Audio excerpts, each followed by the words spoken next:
It's my privilege to teach you this semester. Enjoy your winter breaks and Merry Christmas. What's up, ladies? Excited for tonight? It is our last day of our last fall semester of college ever. Jingle bell, jingle bell, jingle bell, jingle bells swing and jingle bells ring. Can you take a photo of all of us? Of course. Where's Helena? Now the She was pounding back a sodas earlier, but she looked really good. jingle bell rock. We shouldn't have let her go back by herself. She's fine. Come on, live a little. In the frosty air. No, wait.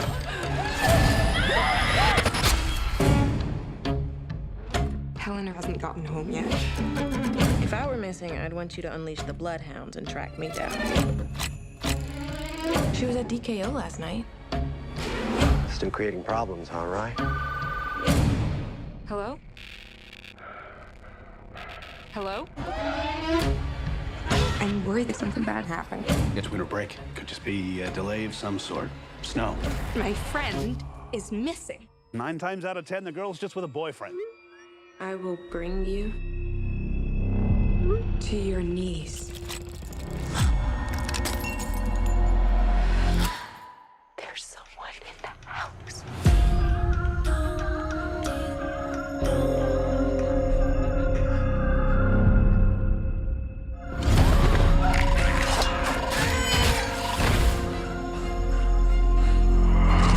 What the? This can't be real.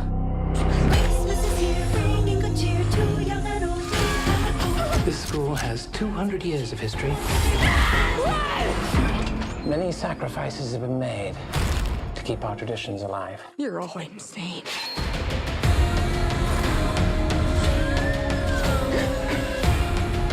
I'm tired of hiding. I'm tired of running. Go, go, go, go, go! Ho, ho, ho, bitch. You messed with the wrong sisters.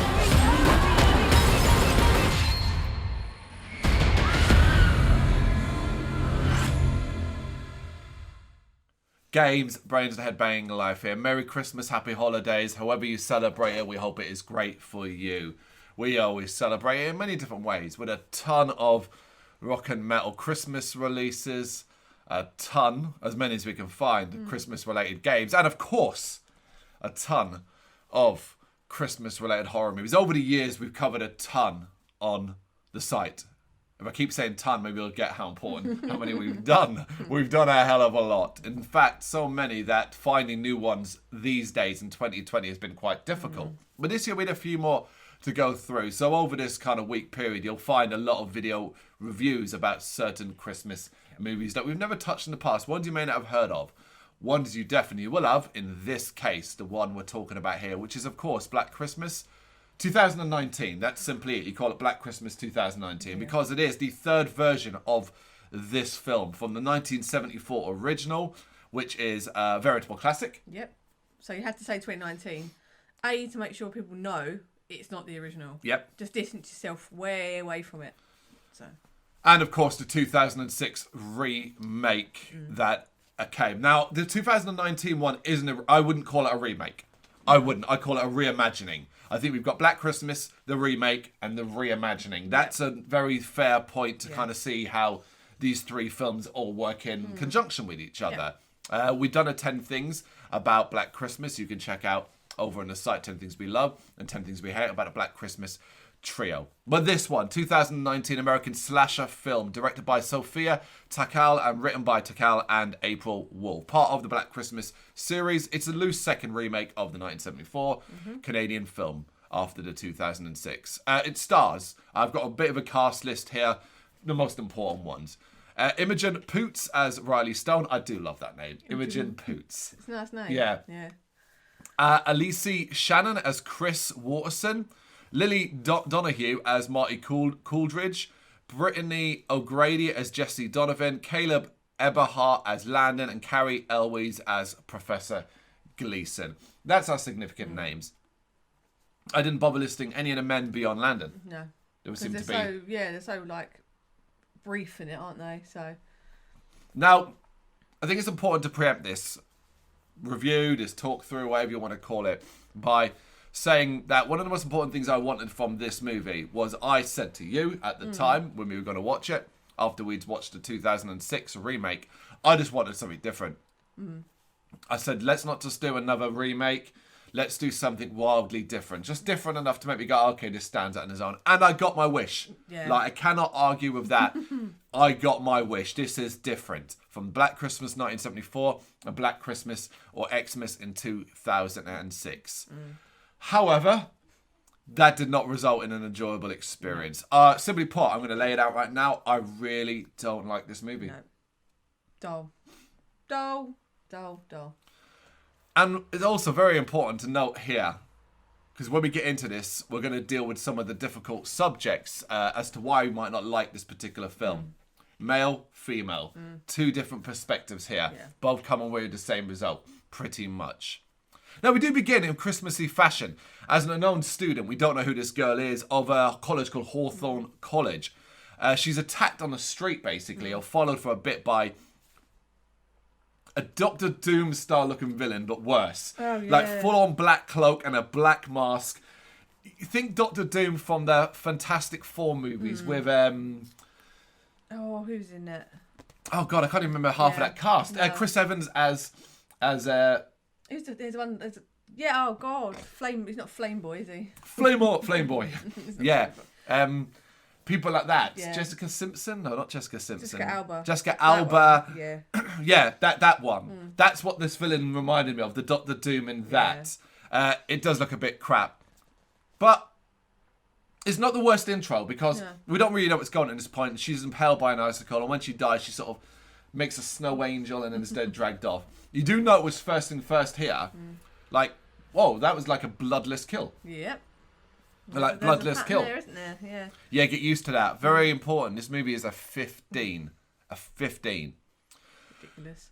And it's basically the Christmas holiday break. Most of the students obviously heading home from the college, and we're introduced to Riley, Chris, Marty, Jesse, and Helena, who are part of the Mu Kappa Epsilon, MKE for short. I just thought the printers, but obviously the printers were named after, I'm guessing, the Greek alphabet letter.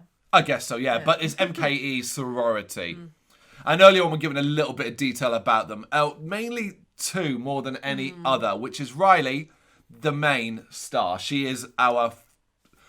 Normally you'd call her the final girl, but let's be honest, most of them are the final girl in this. Yeah, main protagonist. Yeah. It's Imogen Poots, Riley, and she's basically struggling to move on or get past a couple of years ago being date raped by the Delta Kappa Omicron, DKO, fraternity president Brian Huntley, played by Ryan McIntyre. So throughout the film, we get two flashbacks, I think, where it's a date rape scenario, where she was roofied. Yeah.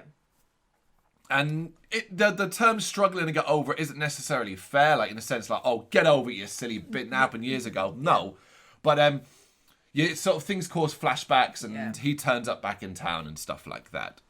Whereas Chris is fighting against the patriarchy with a petition requesting that the university founder, a notorious misogynist, Calvin Hawthorne, his bust, so like, you know, bust that sat in the centre of the college, she had it moved from the main building, and she has another petition requesting that Professor Gleason, which is Carrie Elway's character, he be fired due to the fact he refuses to teach books written by women. Let's talk about that plot point there. Yeah. Because this confused the hell out of me. So, that part there, I got garnered from online. Now, it is briefly mentioned in the film that she's talking about great women authors and stuff like that. However, if the curriculum is set... Yeah. Then you teach the curriculum that... You can't jam in stuff... Then that's to be a problem that's way higher than Professor Gleason. That's way beyond Professor Gleason. You're talking about changing the curriculum. Yeah. So if the curriculum's set, surely he has to teach whatever it is. He can't just go, okay, I'm going to dismiss this very important book. It's like if you're studying English literature, chances are you're going to come across Dickens. But would you take Dickens out and substitute for Bronte? Do you see what I mean? Like, Yeah, if it's not part of the curriculum, Yeah, you of can. part of that study. Oh, no, the argument, of course, Bronte should be in it as well. Yeah. Of course. Yeah. Completely stacks up. But the question is, it's like, is this necessarily Professor Gleason's fault? That's getting him fired over it as well is a bit like, okay, maybe he could be more outspoken that, you know, he'd like to cover other authors. Yeah. Again, just another story that's like jammed in to this bloated plot. So. Well, that basically brings up the overarching issue. This deals with a lot of feminist and woke culture issues, which is something that I personally found very exciting to begin with. So, oh my goodness me, how relevant, how interesting. Let's see they handle it. We'll say it now, they handle it so poorly that you'll come away feeling often unhappy, or not uncomfortable, that's the wrong word, because that implies they did something good. Like the speaking some harsh truths, making you feel uncomfortable. It's not that at all. It makes you unhappy because you come away thinking, I didn't like this, and I should like it. Do you see what I mean? Like that kind of thing. Yeah, like I almost feel wrong for saying, way you handled this was piss poor. And this is a great example of it. This is true about how women authors and women in history aren't as celebrated as men, and the curriculum should be changed and all that. But by introducing this character who comes across, unfortunately, as the extreme side of that culture, where it's like, I will do this and fuck you all. But not listening to the other side. And refusing. We see that later on. We see that later on when she argues with one of the other girls' boyfriend. When he suggests, listen, you keep tarring all men with the same brush. And she starts screaming in his face, did you all mend me? Did you just all mend me? And I was just like, oh my God, this woman is horrible. I'm supposed to like you? She's not listening. You've got both sides have got to listen. Like, I know that's the point, is like being sort of spoken down to and said, oh, it's not all of us, love. You know, quiet down, get back in the kitchen. But he didn't do it that way. But no, he didn't do it that way. Yeah, and it was just like, you've got to, I think we've seen it a lot in all areas this year. Like, people just not seeing like the middle ground talking. So I found it annoying. If we missed, and I would love someone from the writing team, director, and someone to watch this and perhaps correct me on it. If we have missed something in this movie, in the fact that that's what you're saying, is that you're actually painting the women as well as kind of like, look, that we need to meet in the middle, we need to listen, we need to talk, we need to be willing to meet in the middle. Something that hasn't, as you said, been very, very well done over the last couple of years, let alone this year. It's one side or the other. You support this team, you support that team, and fuck everyone else. That kind of situation. If that's the actual case, fantastic. Let me know. However, that still is a massive problem because you failed to show that in the movie. You failed to get that across. Instead, I came away going, oh shit, I don't know if I really like a lot of these women. They were just trying to have too many points they went to get across in the film and then forgot that it was a horror film. Oh, that is a big, big problem. And here's the thing. We could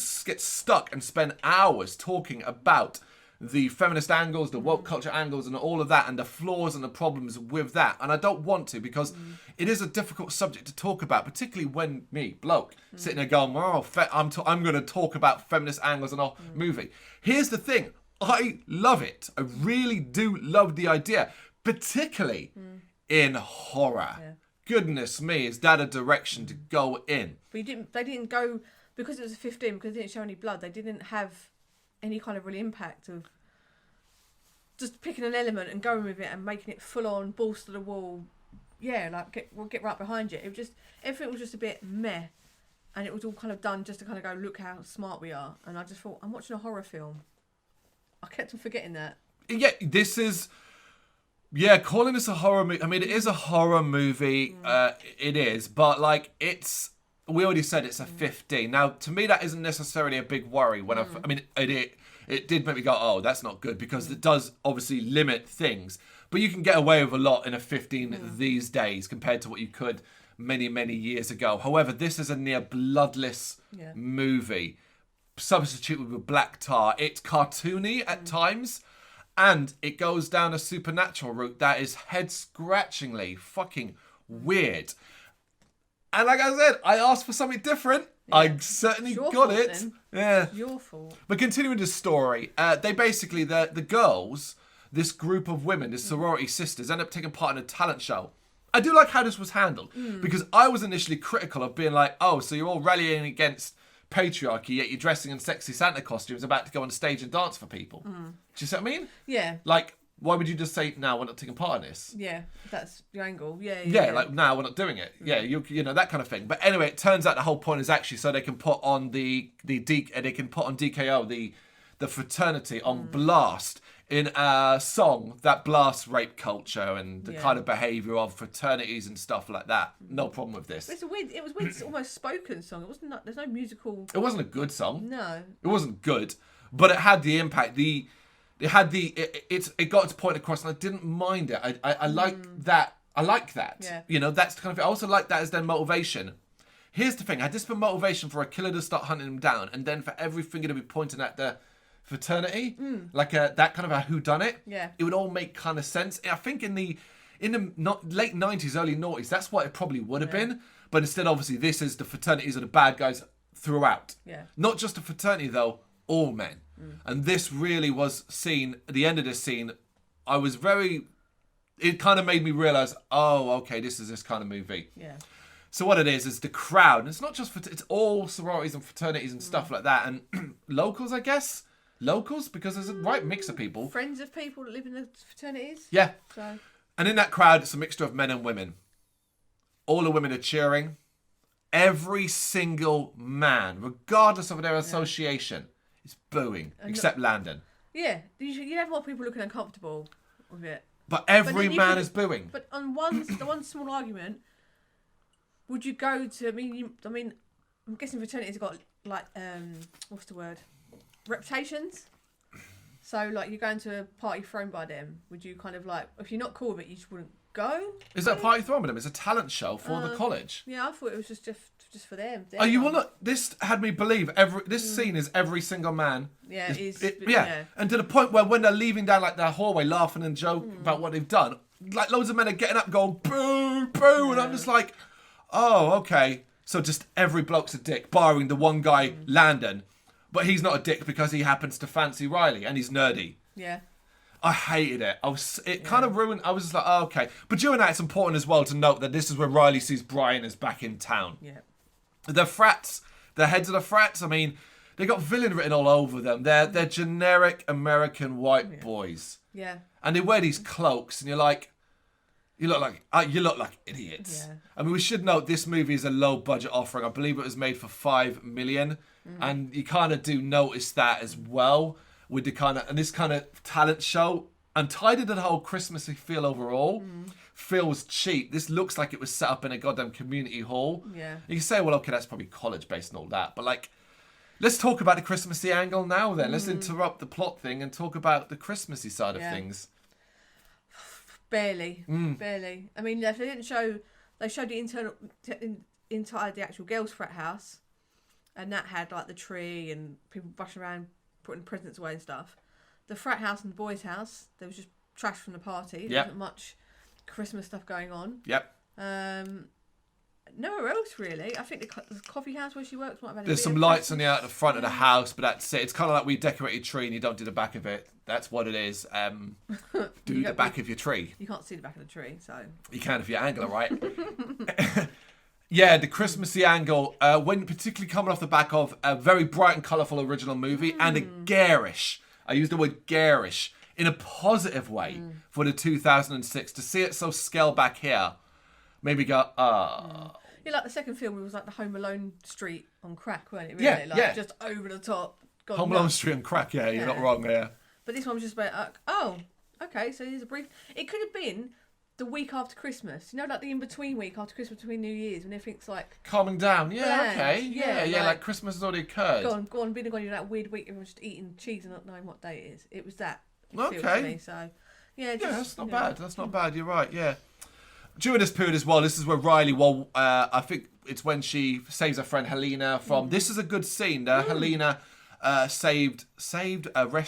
I don't know how you want to use the term, from potentially being coerced. I wouldn't say forced. Coerced into she had too much having to drink. sex. She's had too much to drink. She's with a frat boy. He's getting a little bit handsy.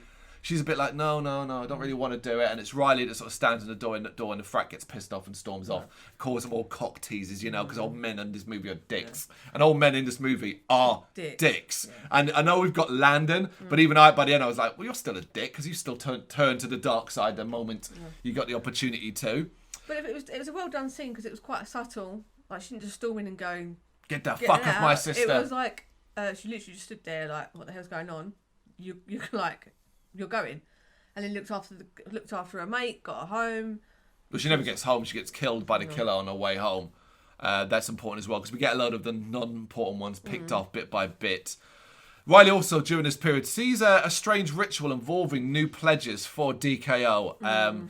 Like, she looks through a doorway and notices they're, like, painting, like, black glue on the goo on their foreheads. And they're like, there's black goo coming from the bust of Calvin Hawthorne. It's your first clue of Supernatural. I mean, you're going to do that shit, lock the door, guys. It's one of those dumb plot points where it's like, oh, the door's open, she can just open it. Especially at a frat party, like, people just going to wander in, no? But I just found it, I mean, I don't know if, like, being English, the whole, like, college culture as well. Was yes, weird, it's completely foreign to us. Because obviously universities, they have, like, certain groups and clubs, but I don't know the whole, I know that hazing was a big thing in colleges in America. I'm guessing they're trying to lean away from that now. It's hard because my association with this kind of thing simply comes from media. Media, and obviously that's always going to be an over-the-top portrayed thing. I don't think it's fair to slam all, like, sororities and fraternities these days, particularly. I know a lot of charitable and good causes, and they're actually to support and help people through these difficult things, you know. You talk about hazing, go watch porn then, you know, that's what you're going to find if you want that jam. But when in the contextual, you look at me like, you're like, what? But that's true. That's where it's like, you know, 6 college girls get hazed, that kind of thing. But it's like when you watch American Pie, you watch horror movies and all that kind of thing, that's where it's like that side of it. It's exaggerated. It's exaggerated, of course it is. You know, it's literally horror movies title like House and Sorority Row and sorority and things like that. It's an easy, almost an easy plot point, but it dates back to 1974's Black Christmas, which was a sorority house. They all took that idea and ran with it, because that was one of the earliest, if not the first ever slasher. So yeah, I mean, there's a lot of conversation. It's not necessarily character building, because they established earlier on, Riley and Chris in particular, those two, their motivations, and then they stop dead. They stop dead in their tracks, and that's as far as we get with them. You get a little bit of playfulness between Riley and Landon. They clearly like each other and so on.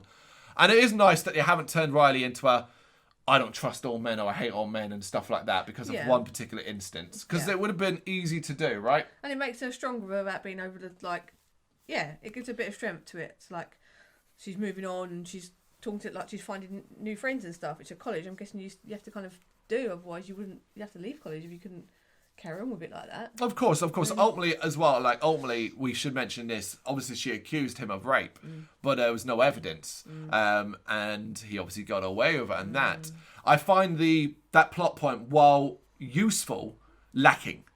And the reason why it's lacking is simply I needed a little bit more about this guy. So this Brian guy appears in maybe 2 scenes throughout the movie until the end of it. And what I needed was a part where she runs into him. Maybe she runs into him alone.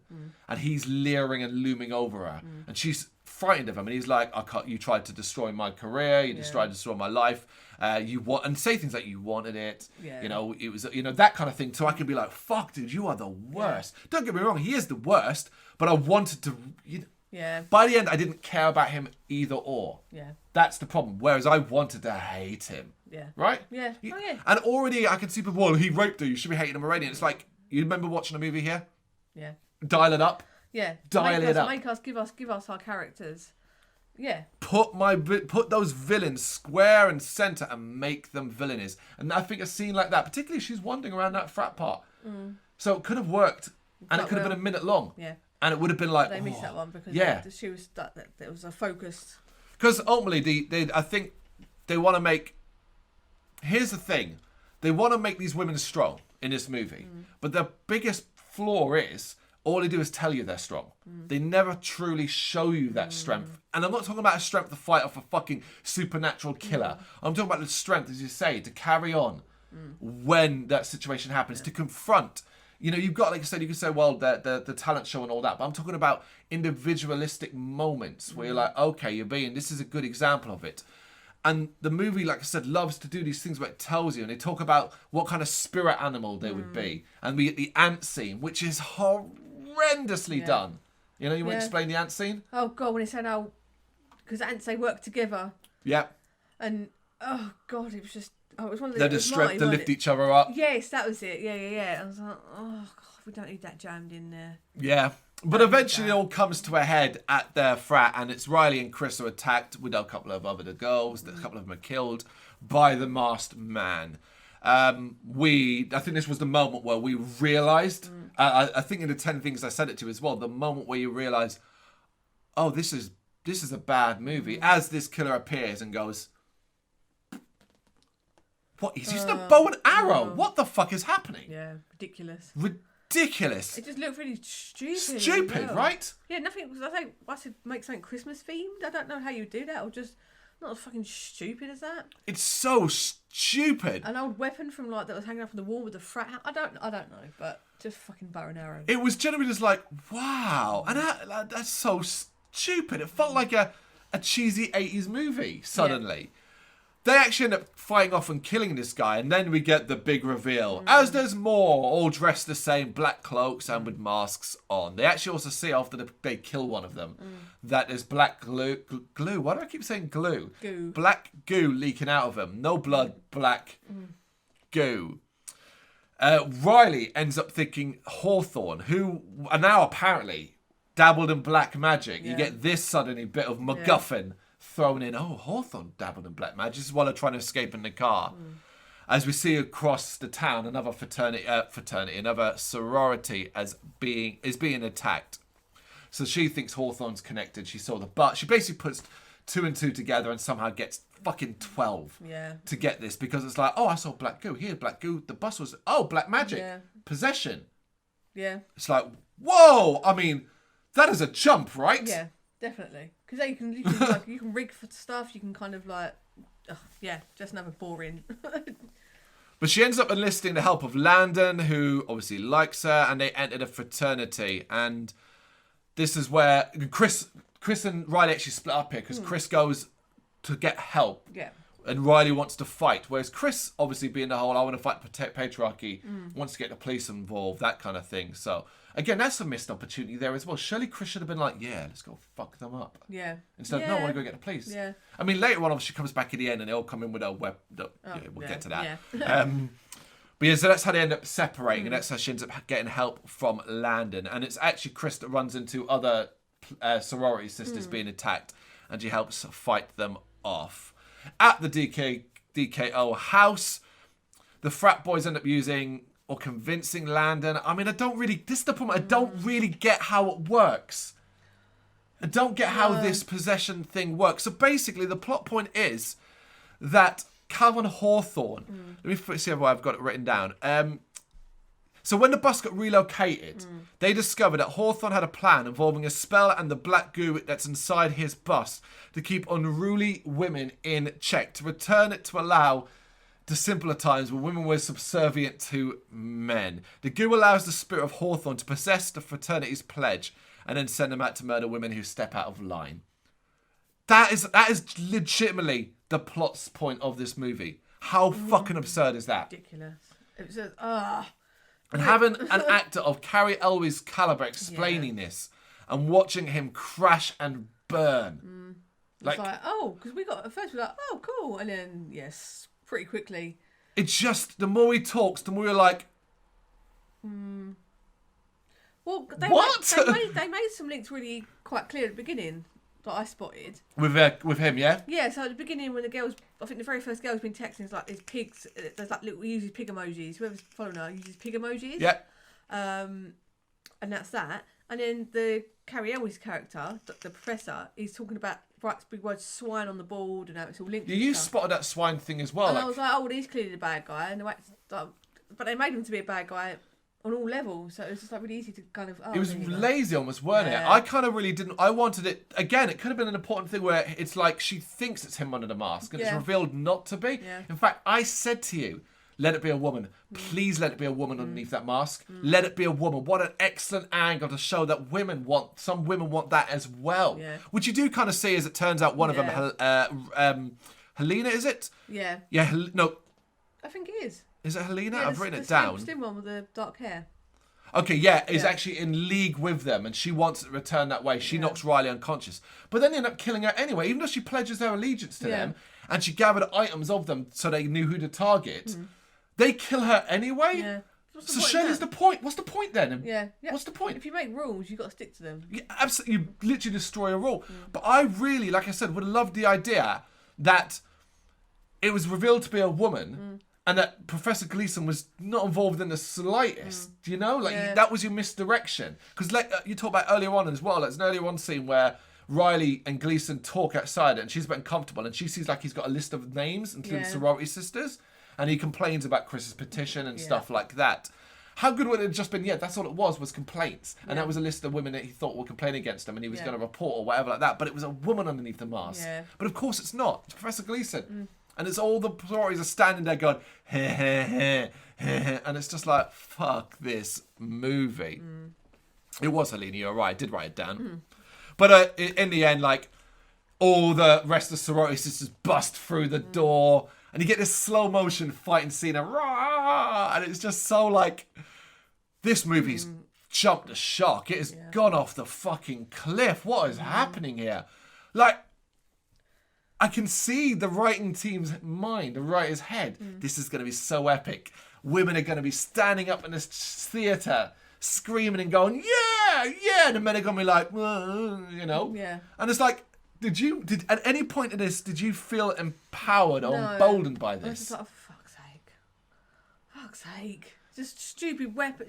And like, if you see the start of the film, for what it turns into, I'm just like, why did you go down this route of ridiculous, Ridiculous, isn't it? fighting? Yeah, It is. That's the problem. Like you said, it goes so ridiculous. The supernatural element is so fucking stupid.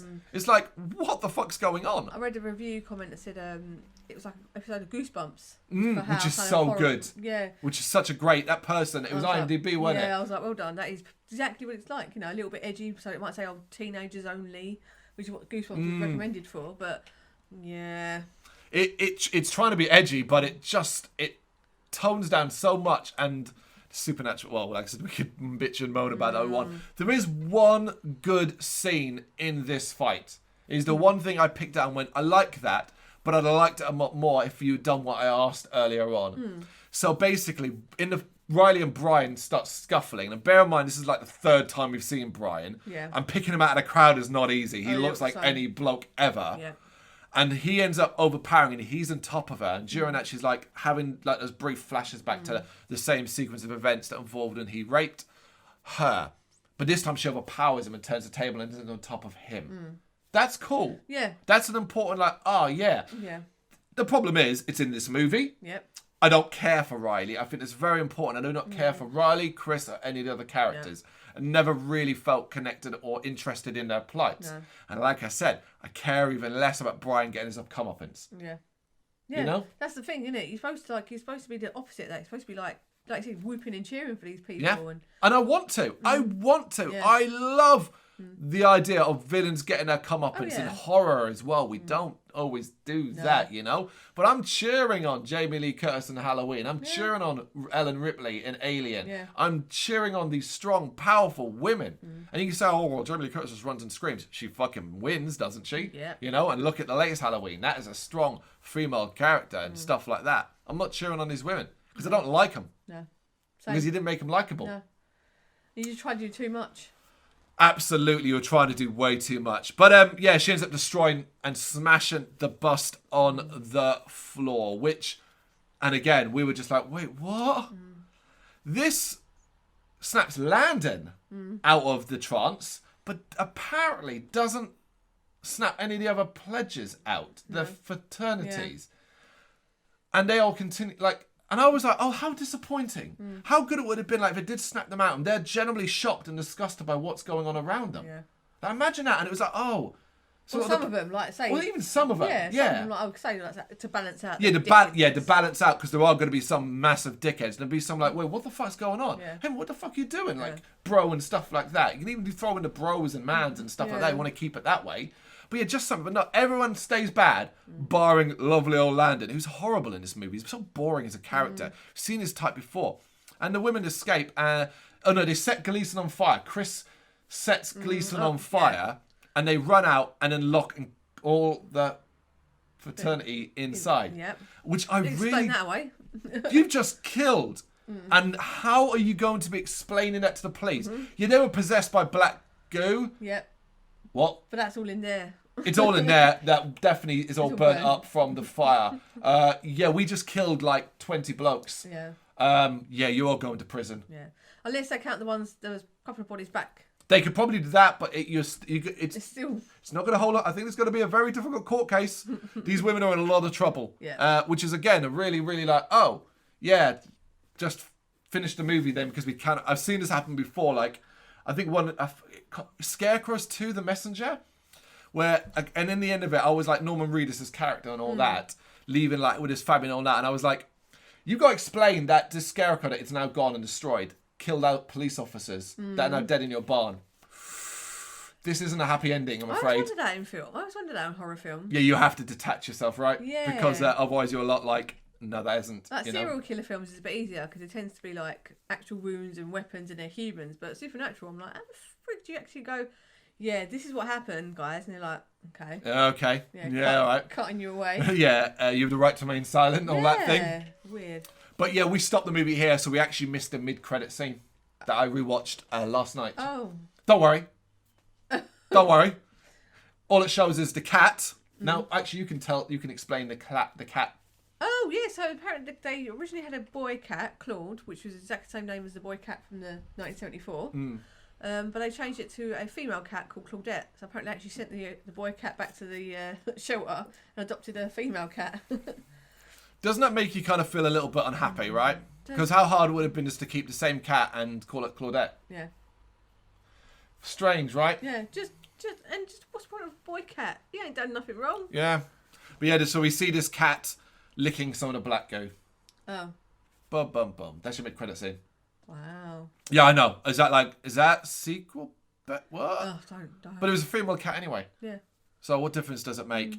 That's Black Christmas 2019. Yeah, this I really don't like it.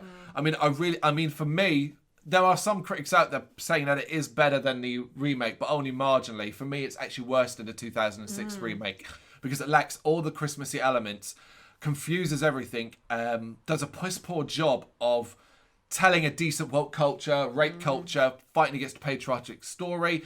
Bad characters, some very iffy acting, and the supernatural elements are hilariously poor. We've done a 10 Things We Hate. There's a lot of Black Christmas 2019 in that about this specific movie.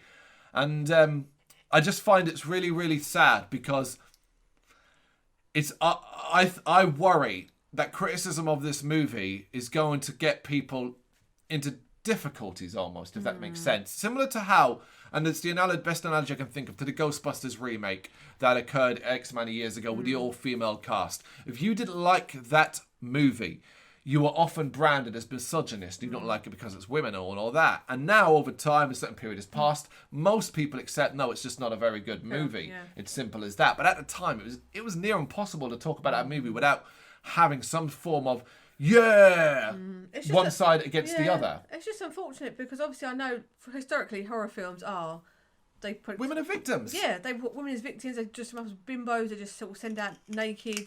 Bigger the boobs the better because they like that better when men like that better when they're running through the forest, helpless and victims and all that stuff. But then there was a shift. I feel like in the 2000s, a lot of the slasher films had mixtures of boys and girls. Absolutely, so Scream, stuff like that really stepped it up. Yeah, so they had a female role. They had Sydney. Yeah, look how powerful Sydney is in Scream. Yeah, Gail Weathers. It's been they as history has gone on, it has been done. But this feel like it's just like we said before quite a few times. Too many elements as a backstory. What's trying to be jammed into a horror film, where you could have picked one of those elements and made it more of a horrific film and more characters that you want to get behind. So, one of the more important things that you come away from this is that it's going to date this movie. This movie will not age well, and that's really a shame. You can watch the 1974 film now and still think that is a great film. I think you can watch the 2006 one and appreciate it for what it is, even though I do think it's defined by an era. This one, I feel like in 10 years' time, decade, and you went to watch 2019, you'd be like, wow, hasn't things changed? Yeah. And this movie isn't part of a changing culture or anything like that. No. It's not that, because it is, when it comes down to it, a lackluster. When we break it down, it's the most basic thing. It is a lackluster horror movie. That's what is very, very important on that kind of aspect. Black Christmas 2019 will be consigned to the bin over time. Yeah. And it's already been a year. We're acting like this came out this year. You could have had, right? I was just thinking, a storyline that you could have had is where Brian got kicked out of the frat pending an investigation. Yep. And obviously she was leaving to go home for Christmas, so like there wasn't much time for like, because obviously she wouldn't be at the college whilst there was stuff going on, because obviously she may get backlash and uncomfortableness of it. But as she was leaving home, going home for Christmas or things like that, he was sent home pending investigation. Yep. The frat was obviously pissed with her, and that's how it starts. Yeah. Yeah, but yeah, just. My angle is this. I told you just when it started. This is what I would have done if you really wanted to change things up. I would have changed it completely, and I would have had it a fraternity under attack, and the men are the victims, and it's women who are the killers. Now that might have painted women in a bad light, but it no, it wouldn't have done, because that changes the status quo of horror. The men are the victims. Instead of the final girl, that term, we have the final boy. Why would that have been a bad thing? Some people look at it and going, "Oh, it's the women that are complete a-holes now." But it's the balance shifted. Isn't that the point? That's completely shifting the balance. Just have a whole group of males. Just have a whole bunch of. Do like Rob Zombie. At least there's balance in that. Yeah. So it's like Free From Hell was a man and two women and a woman and two men. Balance. Don't bring Rob Zombie into this. He's got nothing to do with this. The hack. Black Christmas 2019. It's not a good movie, and it is a very difficult watch. But hey, maybe you'll find something you like about it. If you do, check it out. Let us know in the comments. Thank you very much for watching. You can check us out on gbhblofficial.com, as well as on Facebook, Instagram, Twitter, and Tumblr. Go to Patreon and help us out over there. That's patreon.com/gbhbl, as well as Big Cartel, where you can find some of our merchandise.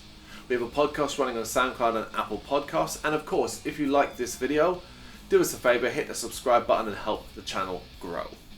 Games, horror and heavy metal. What else is life for?